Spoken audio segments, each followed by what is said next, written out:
Vamos a continuar con nuestra clase. Estábamos hablando de la ética bíblica, cómo es la ética bíblica, las diferentes formas de literatura que posee y cómo en su periodo de escritura pues se abarca un tiempo de 1500 años aproximadamente, 1500 años de desarrollo en culturas diversas. La ética de la Biblia está dirigida a las situaciones concretas de ese largo periodo. Bueno, déjenme, voy a compartir.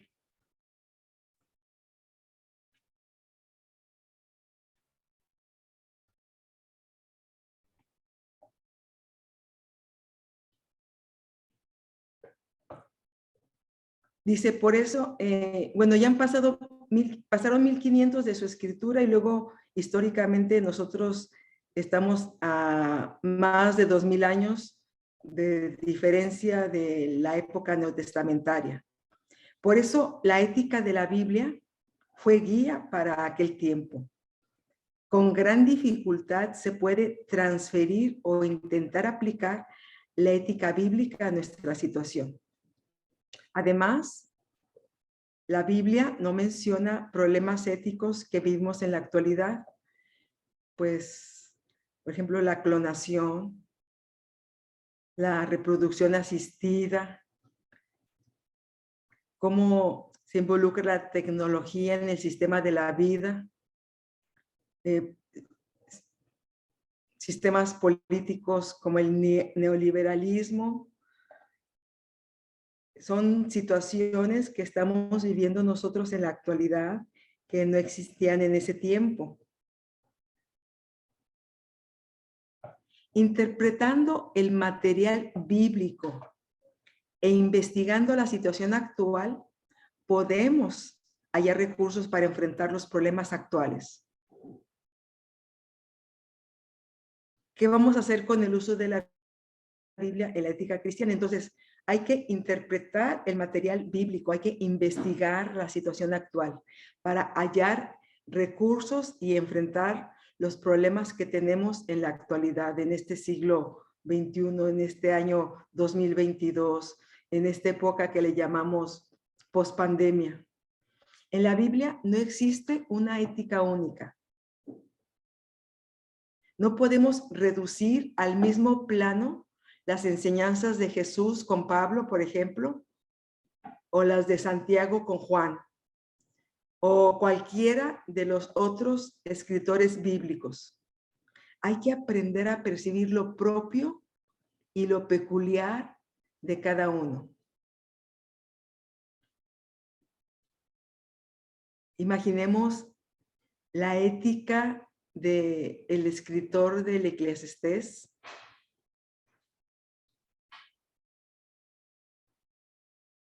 La ética que está viviendo, que está experimentando. Me llama mucho la atención también la ética de los profetas como Jeremías, como Isaías. La ética que están viviendo responde mucho a lo que lo que les está aconteciendo. La ética del libro de los Cantares, según algunos eruditos de la Biblia, no es un escritor, sino una escritora, por los detalles tan intensos que muestra el libro de Cantares, detallista en las emociones, en los sentimientos. Entonces, hay que aprender a percibir lo propio y peculiar de cada escritor de la Biblia. Cuando se intenta aplicar la ética bíblica a la realidad actual, hay que ser muy selectivo y cuidadoso en cuanto al material utilizado. Debemos reconocer que algunas partes del material bíblico ético no son válidos para hoy, aunque estén en la Biblia, no pueden ser una norma para nuestros tiempos.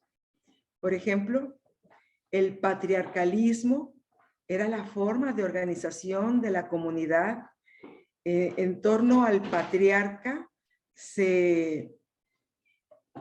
el patriarca era él y su familia, pero también las familias de sus hijos, sus esclavos, sus siervos, las familias de los siervos, todo eso era parte de ese sistema patriarcal donde uno era el responsable.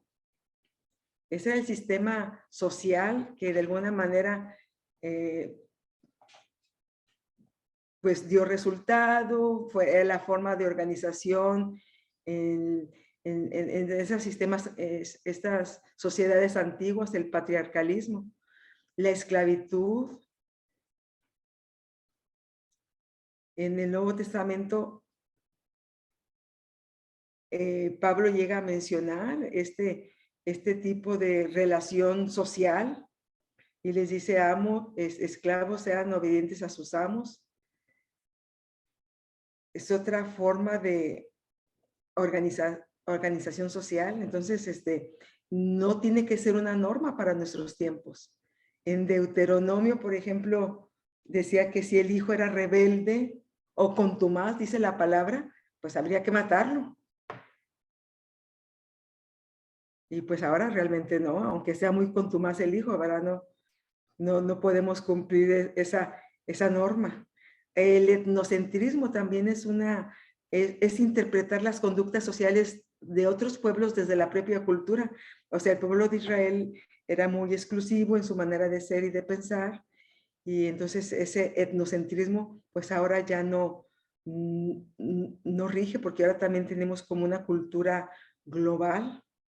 Hemos pasado de esa sociedad rural a una sociedad urbana donde ahora todo es más general, no es tan particular. Entonces, algunas partes de la Biblia no pueden ser norma para nuestros tiempos.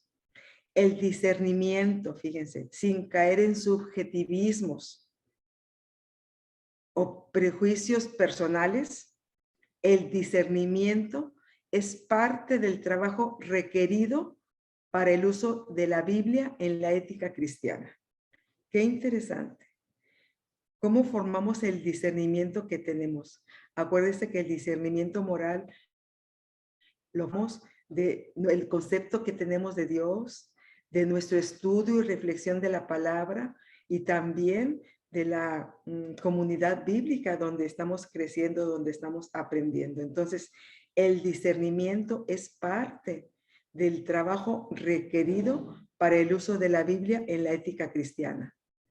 La Biblia es la memoria primaria de la revelación de la voluntad de Dios, como fue comprendida e interpretada en un tiempo, en un lugar y con una cultura en particular. La Biblia es testimonio y confesión de fe. La Biblia es una interpretación también de su propia realidad. Lo que estaban viviendo, lo que estaba viviendo Abraham, por ejemplo, el padre de la fe, lo que estaba viviendo Moisés en el camino del desierto, lo que vivió Josué en la tierra prometida, lo que vivió Débora, lo que vivieron los jueces en este tiempo más adelante, en la época premonárquica del pueblo de Israel, el tiempo de los reyes, el tiempo de los profetas. La Biblia es testimonio y confesión de fe y es una interpretación de su propia realidad. De la Biblia procede nuestra identidad religiosa y los valores que nos guían en el mundo actual.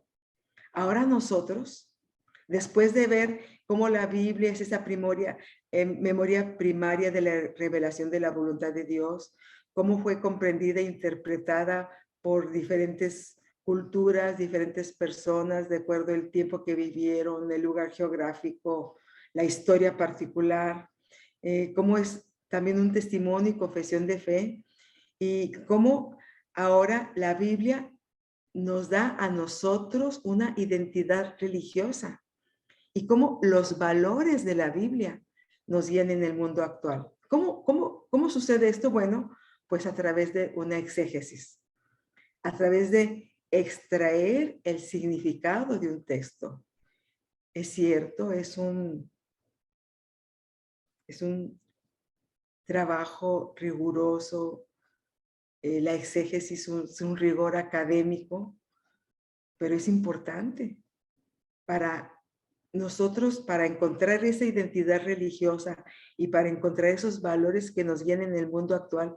Es necesario sumergirnos en el texto bíblico, extraer el significado, a través de la hermenéutica interpretar el texto. Tratamos de abrir esa memoria reflexionando en las interpretaciones de los autores, tratando de encontrar esa preocupación básica que refleja Pablo en sus cartas, que refleja Santiago, que refleja Pedro, que refleja Juan,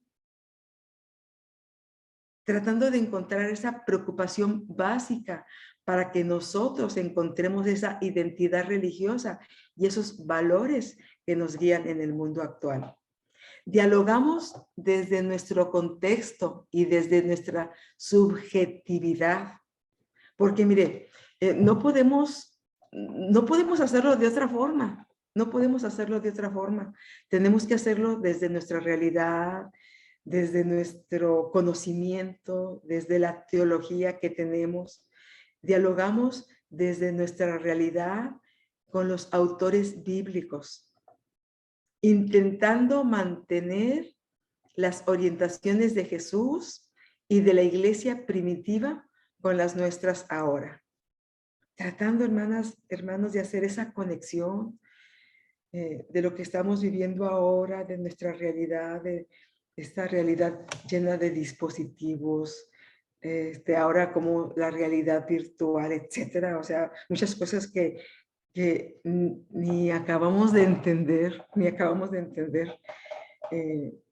por ejemplo, ayer estaba yo leyendo el periódico que se van a volver a hacer los viajes a la luna ahora para tener ese tipo de turismo a la luna. Imagínense ahora lo que estamos viviendo en este tiempo.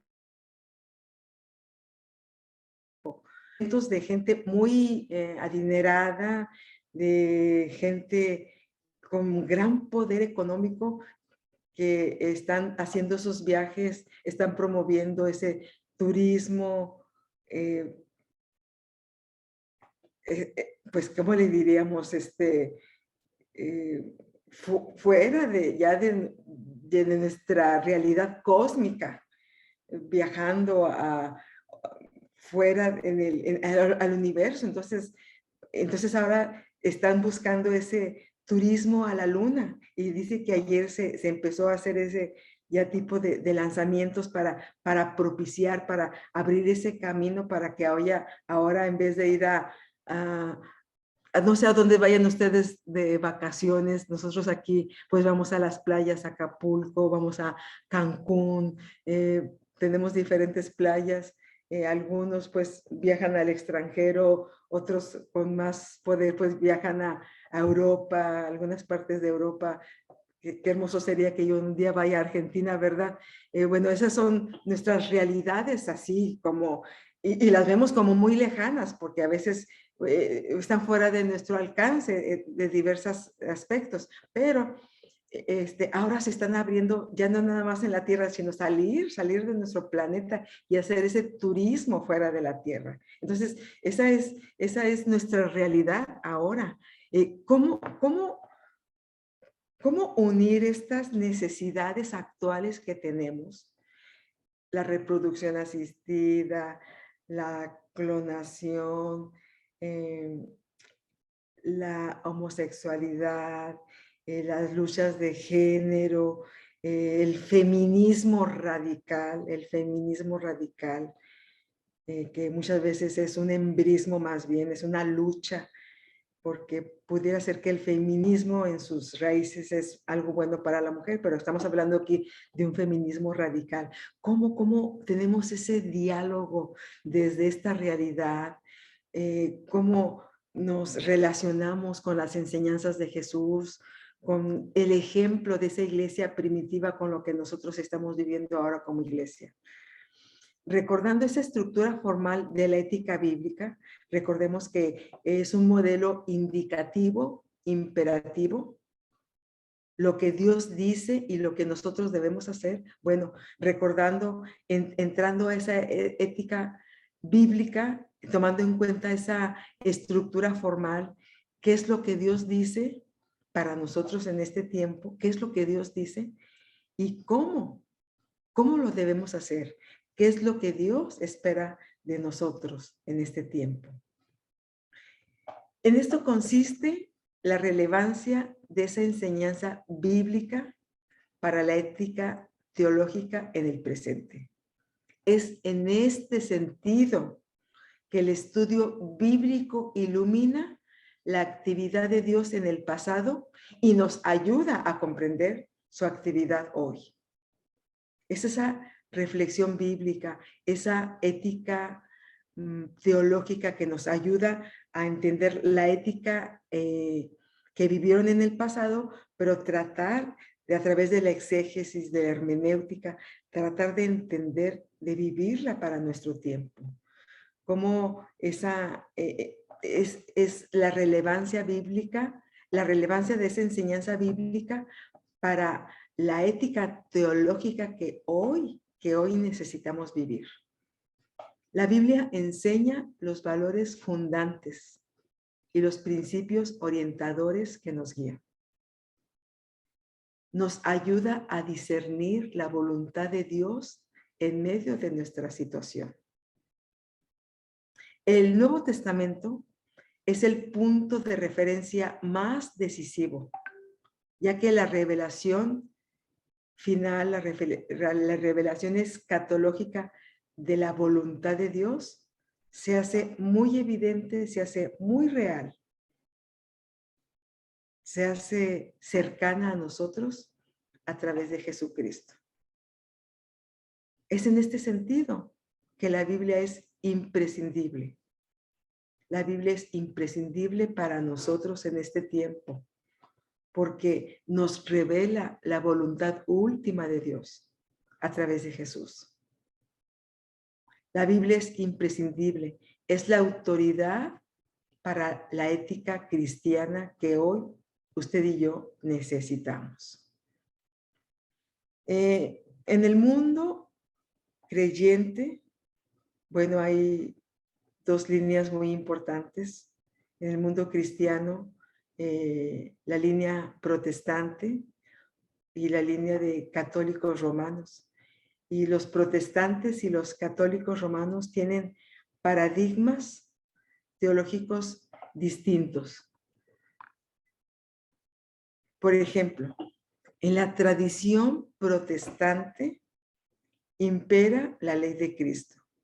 La ética en la tradición protestante es cristocéntrica.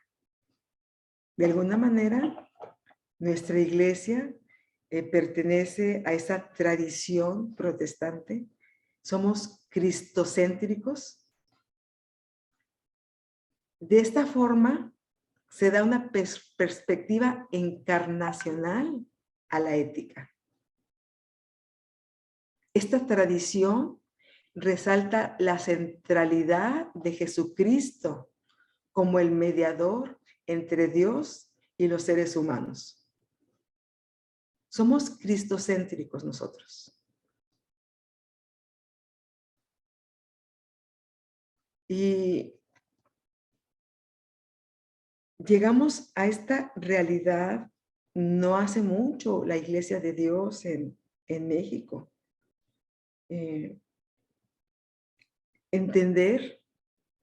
Tratar de entender que Jesús es Dios es un concepto al que nos estamos aproximando poco a poco cada día.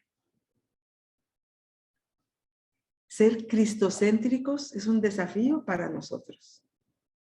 Entonces, aquí en esta tradición cristocéntrica se da una perspectiva encarnacional de la ética.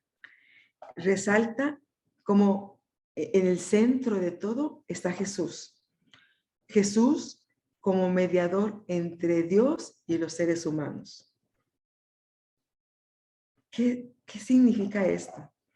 ¿Qué es esta ley de Cristo? Bueno, pues que para acercarnos nosotros a Dios, pues no podemos, no tenemos méritos. Somos imperfectos, pecadores. Entonces, para acercarnos a Dios, lo hacemos por medio de Jesús. Y lo maravilloso, yo realmente esto de la gracia es un camino que cuando empezamos a entenderlo un poquito,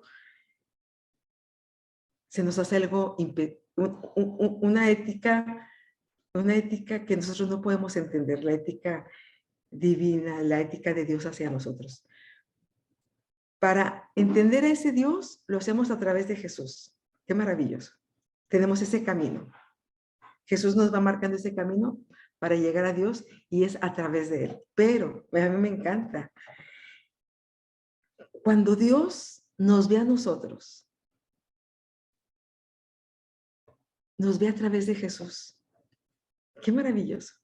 O sea, no ve nuestra humanidad caída, no ve nuestros pecados, no ve nuestros errores, nos ve a través de Jesús. Jesús está frente a nosotros. Él es el que nos justifica. Él es el que nos da identidad. Cristo nos da identidad a través de la gracia. Por medio de Jesucristo, Dios y el ser humano se encuentran. Yo trato de entenderlo y no tengo palabras para explicarlo lo que significa la gracia de Dios en nuestras vidas. Cómo Jesucristo es nuestro mediador. Cómo está en el centro Dios perfecto, Dios eterno, Dios inmutable, Dios santo, y nosotros, la otra realidad, el otro lado de la moneda, imperfectos, frágiles, trascendentes, perecederos, pecadores. ¿Cómo? A través de Jesús nos une, nos hace uno, a través de Jesús, con su perdón, con su gracia, con su amor, con su sacrificio en la cruz. Por medio de Jesucristo, Dios y nosotros nos encontramos. Podemos entender un poco lo que es Dios a través de Jesús. Jesús es la encarnación de la gracia. No, nunca podríamos explicar esto. Nunca podríamos entenderlo. Cómo Dios a través de Jesús hace un pacto con nosotros. Mire, nosotros entendemos los pactos entre iguales. A mí me gusta un coche. Yo pago dinero, hago un pacto, pago dinero y tengo el coche. O yo estoy ofreciendo este bien, lo estoy ofreciendo y alguien se interesa, entonces me da el dinero o pactamos en algo. Él hace algo, puede ser dinero, trabajo, lo que sea, y yo le doy el bien. Pero son pactos que se hacen entre iguales, El pacto que Dios hace con nosotros por medio de Jesús no tiene nada de igualdad, nada, porque Dios pone todo pone. El amor, la gracia, el perdón, el sacrificio, la vida, la oportunidad, la bondad. Pone todo Dios, todo lo pone. Y nosotros, dijo un autor, lo único con lo que contribuimos en este pacto no son buenas obras, no las tenemos, no tenemos un buen conocimiento académico, no tenemos bienes que puedan pagar, no tenemos. Lo único con lo que contribuimos es con el pecado. Es lo único. Y lo maravilloso es que Dios acepta ese pacto. Y dice, sí, está bien. Y nos da oportunidad a los seres humanos. Y ahí es donde entra Jesús. La gracia es el marco teológico de la ética en la tradición protestante. La gracia para nosotros es Jesús. Por eso, en la tradición protestante, la ley de Cristo es lo que impera. Solamente por gracia nos salvamos. Solamente por gracia. No interviene aquí mi apellido, que mi padre haya sido pastor, que mi esposo sea pastor. No, no interviene nada de eso. No interviene que mi padre haya sido un pastor dedicado, que anduvo predicando el evangelio. No, nada de eso. No interviene que yo haya tenido oportunidad de ir a este lugar, de aprender esto insignificante. No, nada interviene.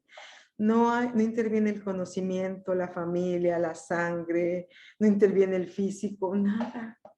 Es pura gracia de Dios. Que por qué tuvo misericordia de usted, que por qué tuvo misericordia de mí y no de él o de ella o de aquellos. No sabemos. No sabemos. Es gracia de Dios que tuvo misericordia.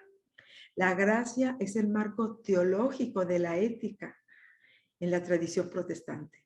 Solamente por gracia nos salvamos. Y por la gracia y con la gracia respondemos al mundo. La gracia es lo que debiera definir nuestra ética, nuestra respuesta al mundo. Pero yo reconozco que muchas veces no actúo con gracia. No actúo. No actúo en base al perdón que yo recibí. No actúo. Y más adelante vamos a cerrar con un ejemplo de esto en la ética de Jesús. La postura protestante insiste en la naturaleza pecaminosa de la humanidad. Una naturaleza incapaz de vivir la vida moral por sus propias fuerzas.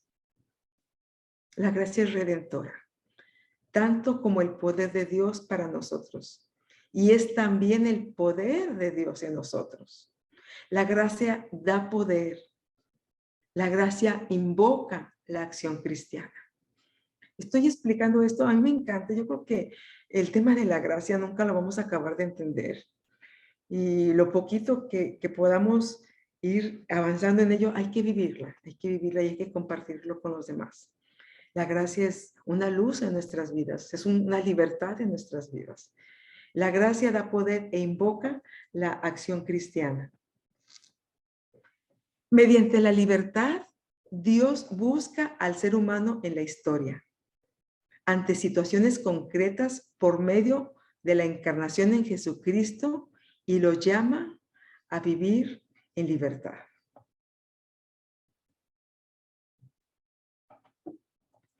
El indicativo, veamos el modelo de la ética teológica. Recordemos el modelo.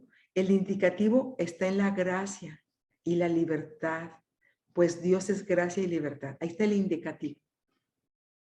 En ese modelo donde hay un indicativo, hay un imperativo donde el indicativo nos muestra, vimos en el Antiguo Testamento, yo soy Jehová tu Dios, yo te saqué, yo soy tu libertador. Bueno, en este indicativo que estamos viviendo ahora, nosotros está en la gracia y la libertad. Dios es gracia y libertad. Ese es el indicativo que usted y yo estamos manejando ahora en esta ética teológica. Y el imperativo son las acciones que nos corresponde hacer a nosotros.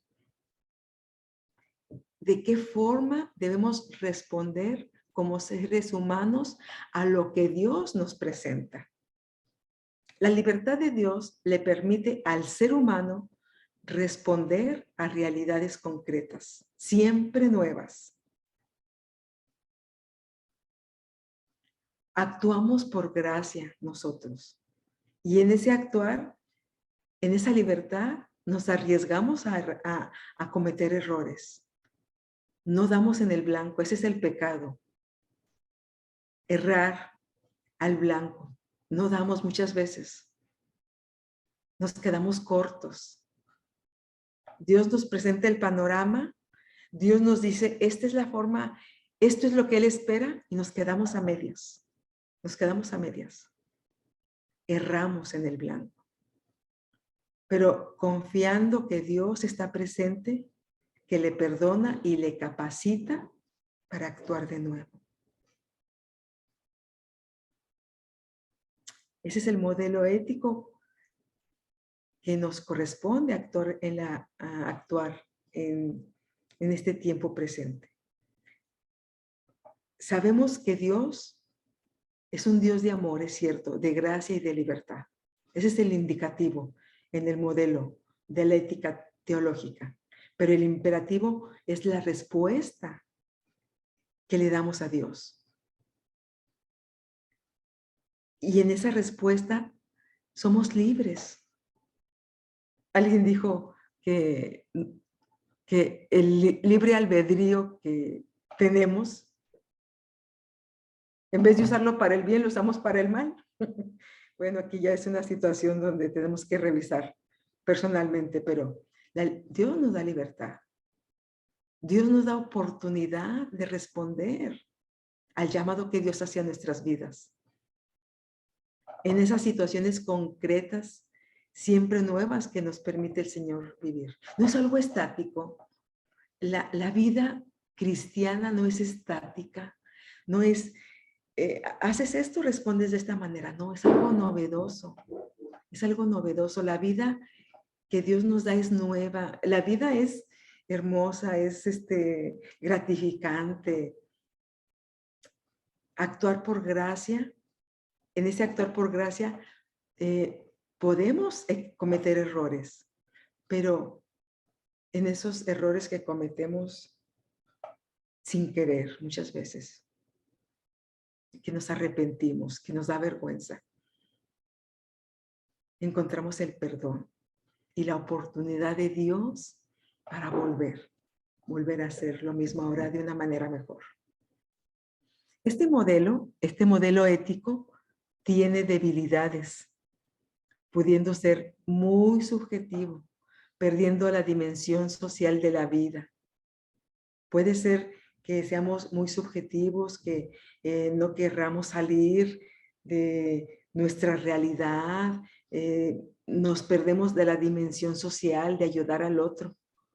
O puede ser que nos encerremos en nosotros, o puede ser que nos convirtamos en personas muy legalistas donde nuestra idea de Dios es un Dios muy severo, donde están de por medio que se tienen que obedecer al pie de la letra los mandatos, las leyes, donde pensamos que si no lo hacemos, Dios nos va a castigar. Tenemos esa imagen de ese Dios severo. Entonces, el modelo tiene esa libertad que Dios nos da. Podemos ser muy subjetivos, encerrarnos en nosotros, no abrirnos a las necesidades de los demás, o ser demasiado legalistas, sí estar viendo a los demás, pero solamente para calificarlos, o solamente para estarnos culpando nosotros constantemente, enfocándonos en los mandatos, en las reglas, perdiendo la dimensión histórica. Este modelo también tiene fortalezas, porque esa libertad, bueno, se centra en la libertad y se centra en la gracia. Implica una ética dinámica y flexible que responde a situaciones concretas. La voluntad de Dios no es estática, ni ahistórica. Ahistórica quiere decir fuera de la realidad, no. Dios no actúa fuera de una realidad. No, Dios actúa en una historia, en un tiempo precisos, en un mundo donde hay seres históricos que responden a un modelo económico, político, social, familiar, laboral, etcétera, con personas que responden a toda esa serie de demandas alrededor. La voluntad de Dios no es estática ni ahistórica, es novedosa en cada momento de la vida. Quiero regresar. En la tradición protestante, la ley que impera es la ley de Cristo y es cristocéntrica. Y ya vimos cómo está basada en la gracia y en la libertad. Y este modelo responde a la actualidad, pero hay otro modelo de esta ética teológica, que es la ley natural. Vimos cómo en el mundo cristiano está la tradición protestante y está la tradición católico-romana. Bueno, en la tradición protestante impera la ley de Cristo. Somos cristocéntricos. En la tradición del catolicismo romano, el modelo o el paradigma que orienta el pensar ético se llama ley o derecho natural.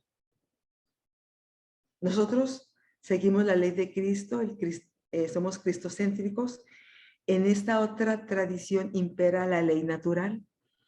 Y Juan Pablo II dice, la ley moral proviene de Dios y en él tiene siempre su origen, en virtud de la razón natural. Aquí fundamenta esa ley natural, que deriva de la sabiduría divina.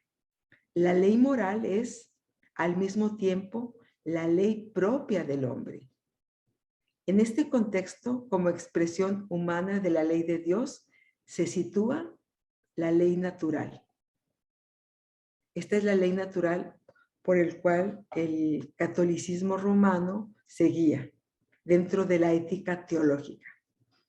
En efecto, la fuerza de la ley reside en su autoridad de imponer unos deberes, de otorgar unos derechos y de sancionar ciertos comportamientos. La ley natural postula que Dios, en el origen de la creación, estableció un orden correcto como fuente y criterio de toda relación y actuar humanos. Esta ley natural antecede o es anterior a todo esfuerzo humano. Como principio, la ley natural que gobierna el universo es eterna y es universal. Este es el postulado por el cual, este es el pensamiento ético por el cual se rige la tradición católico-romana. Se le llama ley o derecho natural. En sus escritos, que son muchos y que son muchos de una manera muy profunda, se marca que esta ley natural antecede o es antes de todo esfuerzo humano. La ley natural es un principio que gobierna el universo, es una ley eterna y es universal. Vamos a ver algunas debilidades y fortalezas de esta ley natural. Las críticas al paradigma o al modelo de esta ley natural son muchas. Como marco ético cimentado en leyes inmutables anteriores, está desligado de la acción humana. O sea, es algo que se puso desde el principio, muy anterior, está desligado completamente de la acción humana. Con su énfasis sobre los deberes y las obligaciones, es muy conservador, es inherentemente conservador. Tiende a confundir arreglos históricos y culturales con las leyes inmutables y sacraliza las prácticas culturales como voluntad de Dios. Esas prácticas culturales que son de una época determinada, las hace sacras, las hace santas y dice que es la voluntad de Dios. Naturaliza la cultura. Es además esta ley ahistórica y abstracta, no refleja situaciones reales. Esta ley es estática y es inflexible. De alguna manera esa ley natural se establece, no importa mucho el contexto, tiene sus bases, sus leyes inmutables, que muchas veces se desligan de la acción humana. Veamos esta ley natural en contraposición con la ley de Cristo que hay en la tradición protestante. Bueno, en las fortalezas de esta ley natural resalta la potencialidad humana para la transformación y ubica la ética en el acto creativo primordial de Dios como esa fuerza motivadora de lo moral. Ofrece criterios para la unidad de la humanidad a pesar de sus diferencias culturales y une la iglesia y el mundo. Esto es, de alguna manera, esta ley natural, algunas de sus debilidades, sus fortalezas. Se pone aquí para que veamos cómo es esta ley natural y cómo es la ley de Cristo o el cristocentrismo por el cual está regida la línea protestante, Conclusiones acerca de este capítulo. La teología constructiva busca modelos de hablar de Dios y de articular la fe en formas comprensibles y transformadoras. Esta teología construye posturas teológicas adecuadas para los tiempos actuales. Y la teología pastoral implica las tareas prácticas de la teología para el ministerio y la vida cotidiana. La teología pastoral utiliza términos como transformadora, implicaciones prácticas, vida cristiana, indican la centralidad de la ética en la teología pastoral. Sin ella, la teología no es transformadora ni tiene implicaciones prácticas pastorales. Tampoco sirve como orientadora de la vida cristiana. Entonces, aquí vemos cómo esta teología constructiva busca modos de hablar de Dios y de articular la fe de formas comprensibles para nosotros. Y luego esta teología pastoral, cómo habla de la práctica de la teología, cómo debe esa teología pastoral desemboca en el trato hacia el otro, es transformadora porque implica esa relación con el otro, orienta la vida cristiana. La ética es el puente entre esa teología constructiva y esa teología pastoral. La ética es el puente. Y es que la fe demanda práctica. La fe demanda práctica. Si yo tengo una idea acerca de Dios, esa fe, esa creencia, ese fundamento de Dios demanda una práctica. Se debe ver en el estilo. La ortodoxia o el buen decir implica una ortopraxis, un buen hacer. Si yo tengo un buen decir, un correcto entendimiento de Dios, si yo tengo idea precisa de lo que es Dios, bueno, en mis acercamientos, ¿verdad? Yo creo que nadie podría ni siquiera definir a Dios. Pero bueno, en los acercamientos que tenemos por medio de Jesús, si tenemos ese correcto entendimiento, ese decir correcto, entonces me debe llevar a una ortopraxis, a una ortopraxia, a una correcta acción, a una fe en acción. La fe demanda su práctica. La ortodoxia implica la ortopraxia.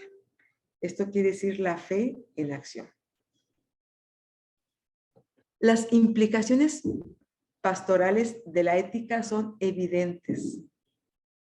Frente a la realidad que viven las mayorías, las personas buscan una guía para sus vidas diarias.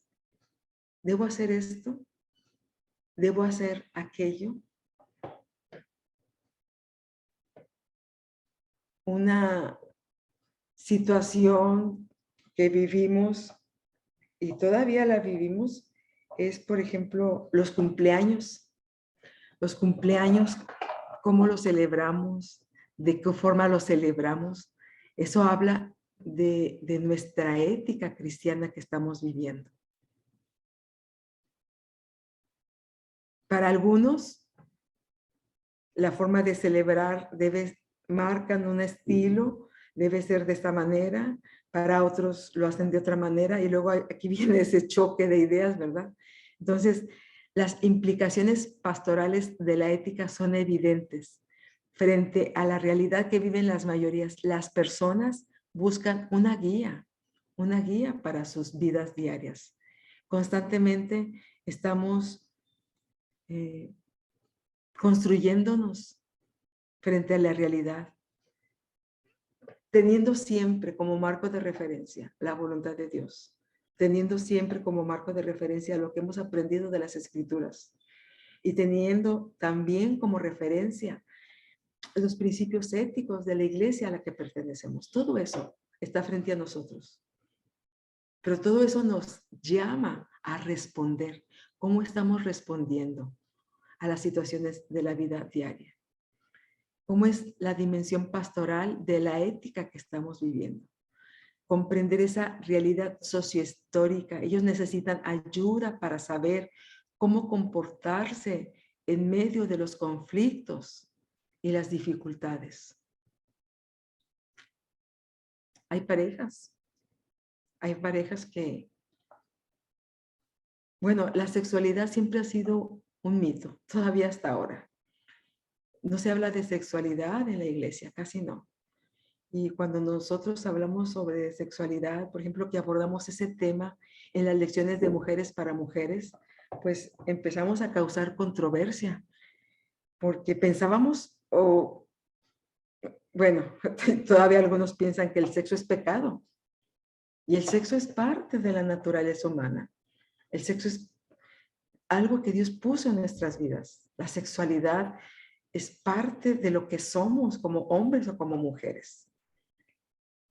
Y muchas personas necesitan ayuda para saber cómo comportarse en conflictos sexuales que viven de manera interna como personas o como las situaciones que viven las relaciones entre los novios.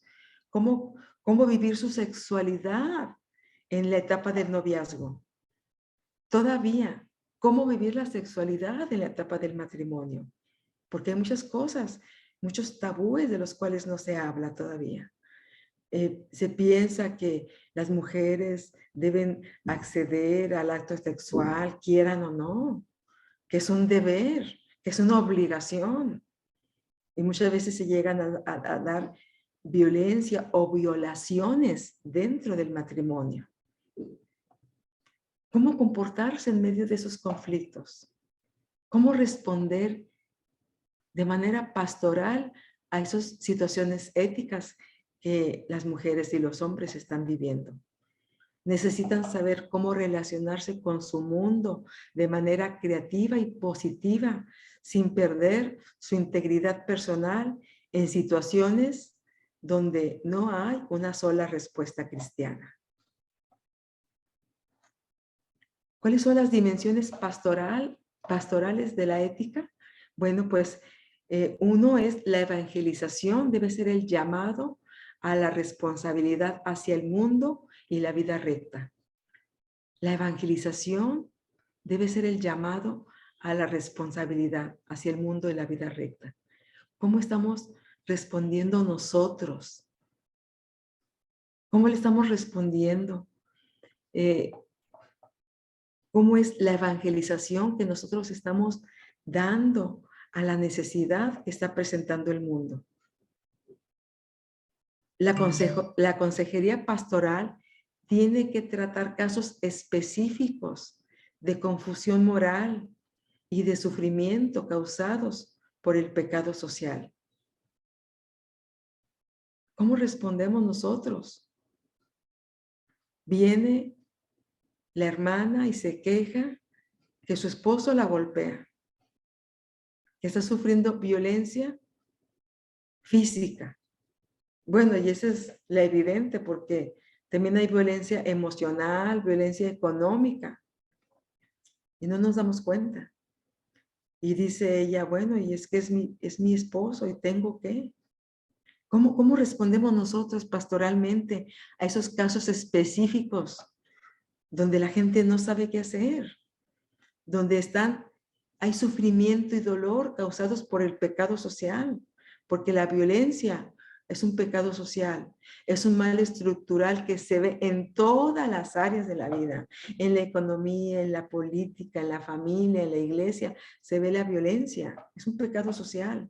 ¿Cómo respondemos nosotros a esos casos específicos donde hay confusión, donde no sabe qué hacer la gente, donde hay sufrimiento, donde la chica dice, tengo que tener relaciones sexuales con mi novio porque me pide, porque me dice que si nos vamos a casar, que no tiene nada de malo? O sea, ¿cómo respondemos nosotros a esos casos específicos donde las personas no saben qué hacer y están confundidos o están sufriendo?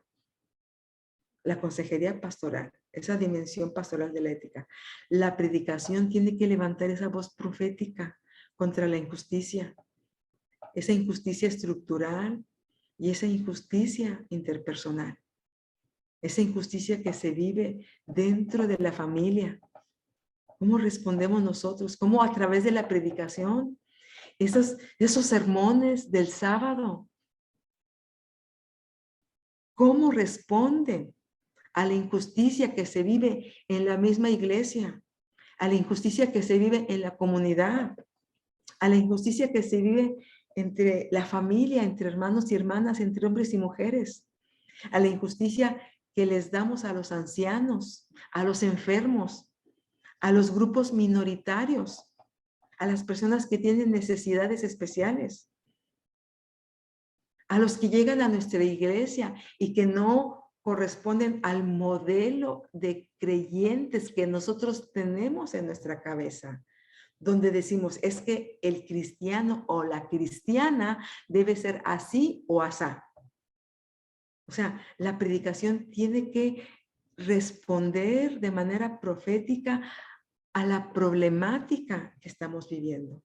Por eso decía, y mi padre lo hacía, mi padre fue un predicador que tomaba la Biblia, pero también tomaba el periódico y tomaba la realidad social. Qué interesante. Qué interesante que tomemos la verdad de la Biblia, esos principios fundantes, esos principios éticos que nos deben guiar, pero también tomemos la realidad del periódico, las redes sociales. Un pastor, para saber cómo están sus jóvenes, pues entra al Facebook de los jóvenes y ve lo que hicieron de la semana, ve sus comentarios. El que expone, se expone. El que publica, se expone. Así que el pastor entra al Facebook de los jóvenes, de las jovencitas, de la hermana y dice, y no, lo hace él y lo comenta, no con el afán de criticar, sino para ver, para darse cuenta cómo está respondiendo, qué se está publicando, cómo él, ella, los jovencitos, los adolescentes, cómo están respondiendo a los requerimientos actuales. Entonces, la predicación tiene que levantar esa voz profética para responder a las situaciones complejas que estamos viviendo. Y el amor, otra dimensión pastoral de la ética, es el amor al prójimo. Debe expresarse como un compromiso solidario con las personas más necesitadas. En estos tiempos, los derechos humanos nos han ayudado a ver grupos que necesitan de nuestro apoyo. Los migrantes, los indígenas, las personas con necesidades especiales, ahora han hecho visibles. ¿Cómo los amamos? ¿Cómo nos ocupamos con ellos? ¿Cómo les damos un espacio en nuestra familia? Antes, las personas que tenían algún problema de tipo mental eran invisibles. Las familias las dejaban relegadas, no salían de sus cuartos. Es muy doloroso, pero es cierto. Conocimos una familia hace tiempo, estoy hablando hace más de 30 años, más de 40 años yo creo. muy creyente la familia, muy cristiana, con muchos dones. Él con un puesto de liderazgo, ella con una capacidad de servir, preciosa, preciosa, las hermanas, hijos e hijas, predicadores, líderes.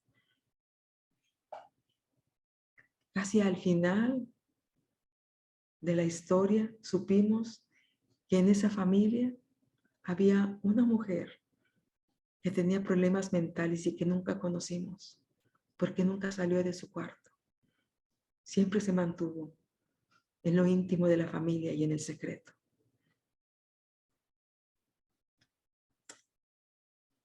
Y era lo que esa familia alcanzó a vivir y a entender desde su ética, desde sus principios. Cómo se escondía a las personas que no respondían a los parámetros que nosotros mismos nos habíamos hecho como sociedad. Porque vivimos en parámetros que nosotros nos construimos. ¿Qué es lo bello? Lo bello en las mujeres, el cabello sedoso, el cutis radiante, tener estas medidas, eso es lo bello. ¿Quién dijo? Nosotros lo establecimos.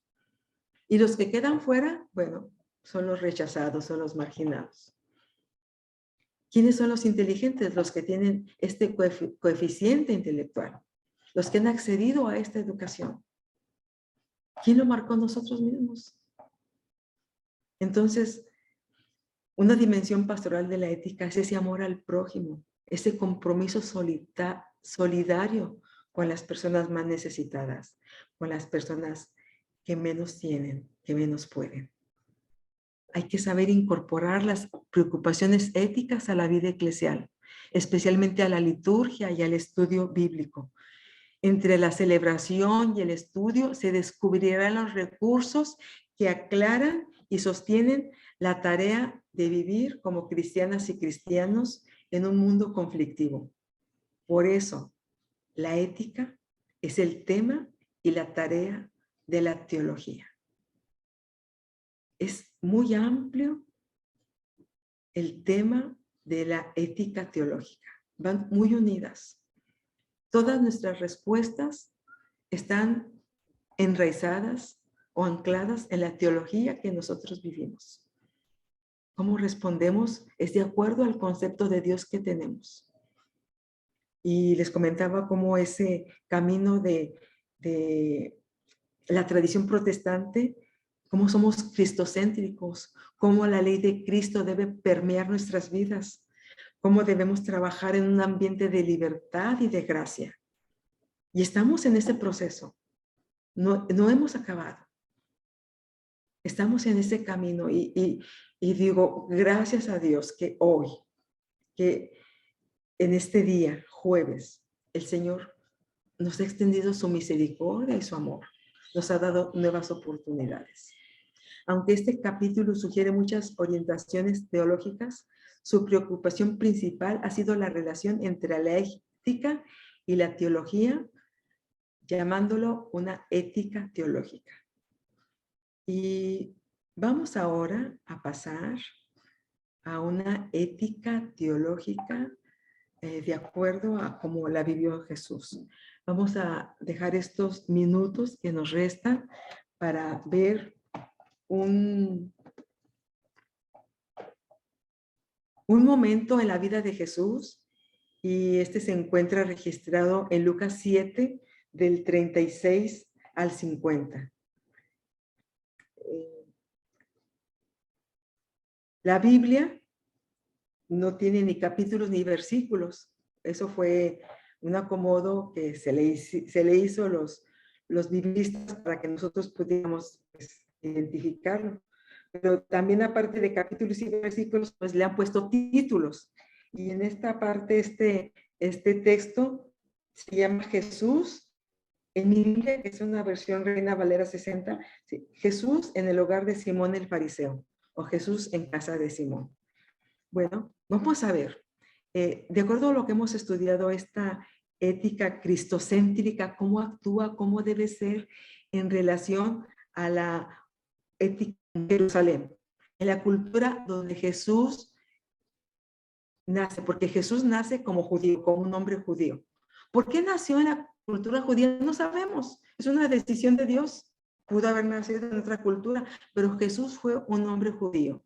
Entonces, en esa cultura hay esa clase social que se llama los fariseos. Ellos tienen muchos privilegios. Ellos conocen las leyes, ellos se encargan de acercar al pueblo con Dios, etc. Bueno, este fariseo dice que rogó, qué interesante la palabra, rogó a Jesús que comiese con él. Le hace como un encargo social, le hace pues esa invitación.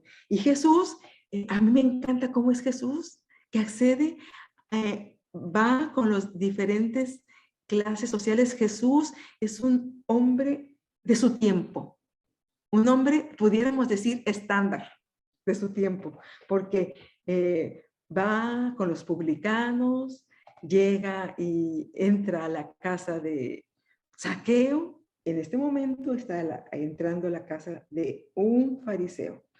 Y no nada más entra, sino se sienta a la mesa. Qué interesante. Y se sienta, bueno, pues las mesas de ese tiempo no son como las de ahora, pues eran unas muy pequeñitas de 20, 30 centímetros donde la gente, esas eran las mesas, y allí pues estar a la mesa era estar alrededor de esa mesa pequeñita. Y dice el verso 37, entonces una mujer de la ciudad que era pecadora, en verso 37, entonces una mujer de la ciudad que era pecadora, al saber que Jesús estaba a la mesa en casa del fariseo, trajo un frasco de alabastro con perfume.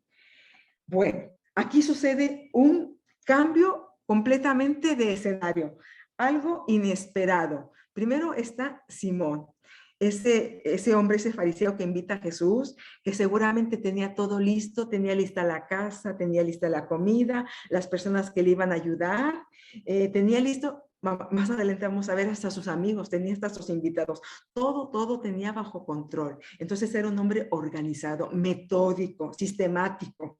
Él invita a Jesús, Jesús llega y se sienta, pero algo pasa, algo que no está en el programa, algo que no está en el plan. Una mujer, y dice pecadora, o sea, era mujer y era pecadora, dos agravantes. Una mujer que era pecadora, al saber que Jesús estaba en esa casa, eh, entra a la casa del fariseo con un frasco de alabastro de perfume. O sea, ella ni pide permiso, ella ni se presenta, ella entra.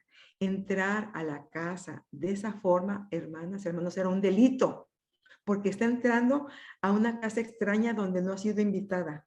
Está entrando a la casa de un fariseo donde se considera a los pecadores como enemigos. Y aquí ella se le identifica luego como una mujer pecadora. ¿Por qué se le identifica? Por un plan específico determinado. Esa mujer ya tiene algo que va a ser, algo que trae en su mente. Empezar entra con un asco de perfume y luego, ay, yo digo, aunque Jesús era un hombre judío, aunque Jesús seguramente se vestía como los judíos de su tiempo, usaba la túnica, el cinturón, el manto, cubría su cabeza, no lo sé. Seguramente Jesús se vestía como los demás. A mí me hace muy importante, muy interesante cómo ella, en el grupo que está allí, a la mesa, identifica quién es Jesús, qué era, cómo estaba hablando Jesús, cómo estaba viendo, la actitud que tenía Jesús. Yo creo que para ella fue determinante eso, porque la ropa no, la ropa era algo común, se vestía como los demás, pero hay algo que identifica plenamente a Jesús, que lo hace ser diferente a los demás, al grado que ella dice que se va atrás a sus pies. Recuerden que se inclinaban sobre un brazo a las personas, con el otro empezaban a comer y tenían los pies de un lado, por eso ella fácilmente accede a los pies del maestro y dice que llorando comienza a regar con lágrimas sus pies y los enjugaba con su cabello y besaba sus pies y los ungía con el perfume. Ella trae una gran emoción, ella expresa de un sentimiento muy fuerte que al ver a Jesús, al postrarse, empieza a acariciar esos pies. ¿Qué hay en su mente? ¿Qué hay en su corazón? No sabemos, pero brotan lágrimas de una manera incontenible. ¿cuándo fue la última vez que usted lloró? ¿Cuándo hemos llorado? Pero cuando hemos llorado con esta fuerza, con esta intensidad, como lo hace esta mujer, lo hace de una manera que sus lágrimas humedecen los pies del maestro. Y con esa humedad de las lágrimas empieza ella a acariciar los pies del maestro y los empieza de alguna manera a enjugarlos y a cubrirlos con sus cabellos. Y no nada más eso, besaba los pies, los besaba. Qué momento tan sublime. Un momento de completa adoración. No importa el lugar, no importa quién esté viendo. Esta mujer está entregando su cuerpo, su alma, su espíritu. En ese acto, ella está entregando su vida. Ella está metida completamente en esa acción que está realizando en favor del maestro. ¿Por qué lo hace? No sabemos. Pero aquí vemos el resultado. Aquí vemos la acción, esa práctica que nos muestra que hay gratitud, reconocimiento, adoración, porque se está viendo en lo que ella está realizando. Pero veamos ahora, dice el verso 39, cuando vio esto el fariseo que le había convidado, dijo para sí, si fuera profeta, conocería quién y qué clase de mujer es la que le toca, que es pecadora. Aquí está esta mirada dura, este legalismo en acción. Este hombre que ha sido criado bajo parámetros donde el deber es lo más importante, donde el cumplimiento de la ley es lo que impera en su razonamiento, en su modo de actuar. Y su primera acción es un juicio contra Jesús. Dice, si Jesús fuera profeta, no, dice, se me hace que ni profeta es. Se me hace que es un profeta como los que se han levantado aquí, que empieza un movimiento y al poco tiempo termina. Este ni es profeta. Si fuera profeta, se diera cuenta quién le está tocando. Se diera cuenta que es una mujer pecadora que lo está haciendo impuro a él. Cuando vio el fariseo esto, dijo para sí, si este fuera profeta, ya está criticando, ya está juzgando a Jesús.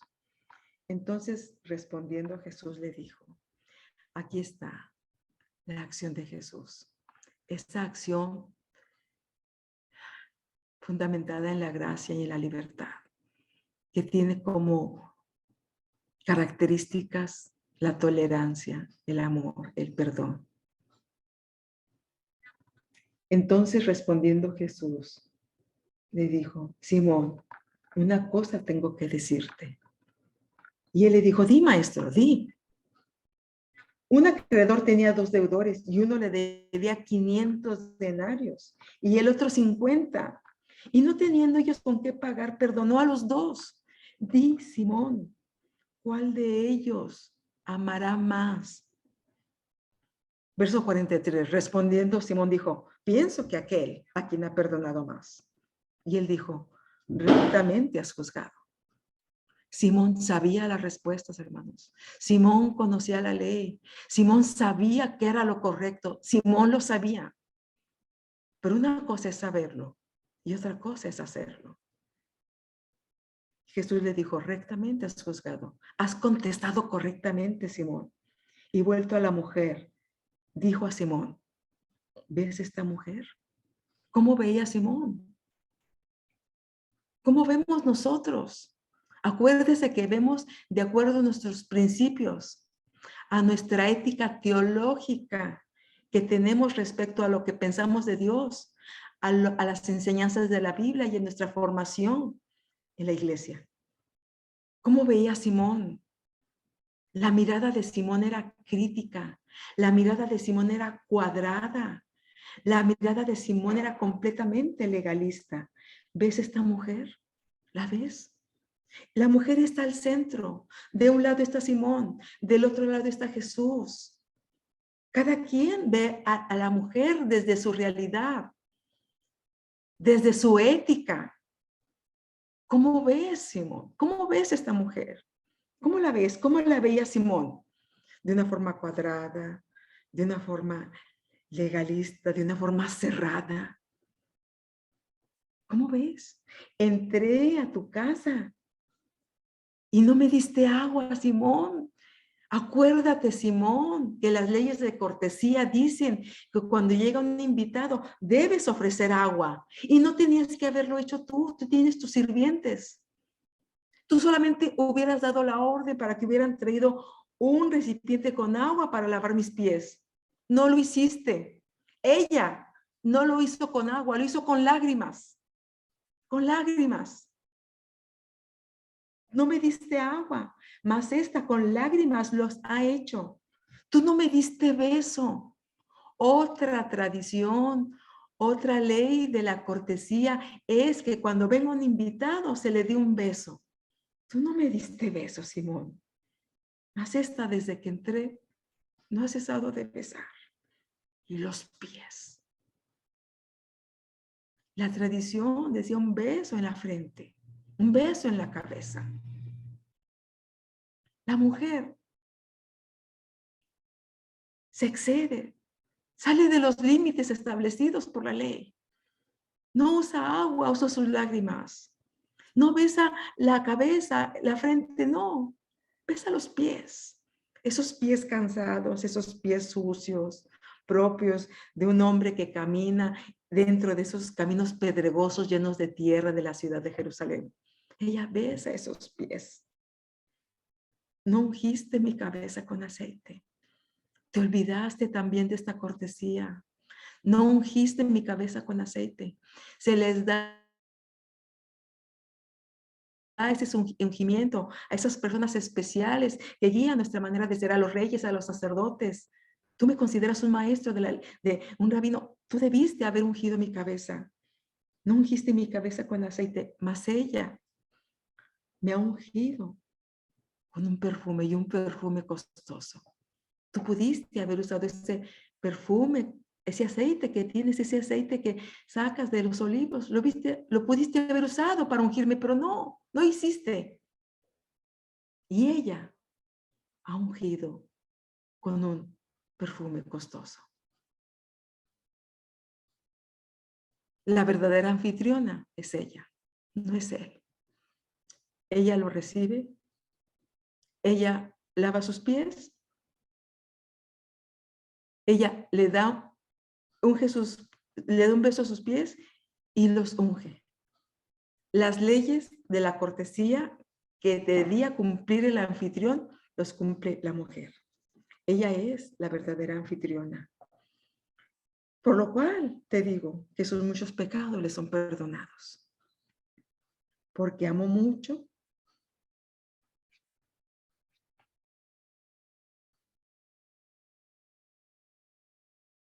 Mas aquel a quien se le perdona poco, poco ama. Aquí Simón se queda de una sola pieza. No esperaba esa respuesta de Jesús. Por lo cual te digo que sus muchos pecados le son perdonados. Porque amó mucho. Mas aquel a quien se le perdona poco, poco ama. Y ella le dijo, tus pecados te son perdonados. Y los que estaban juntamente sentados a la mesa comenzaron a decir, ¿quién es este que también perdona los pecados? Y a él le dijo a la mujer Jesús, tu fe te ha salvado, ve en paz. La mujer se levanta, la mujer sale perdonada. Simón no. Simón se queda con sus prejuicios. Se queda con su legalismo cerrado que no le permite ver más allá. en esa casa que olía a pecado, que olía a injusticia, que olía a intolerancia. Ahora, la mujer, con la acción que realiza, queda una hermosa fragancia de perdón, de amor, de solidaridad. ¿Cómo estamos viendo nosotros a las personas? ¿Cómo estamos actuando con ellas? Dios nos ayude a vivir una ética teológica, cristocéntrica, donde nuestro modelo sea en todo tiempo Jesús. Dios nos bendiga, hermanas y hermanos. Paz a todos. Muchas gracias. Dios la bendiga.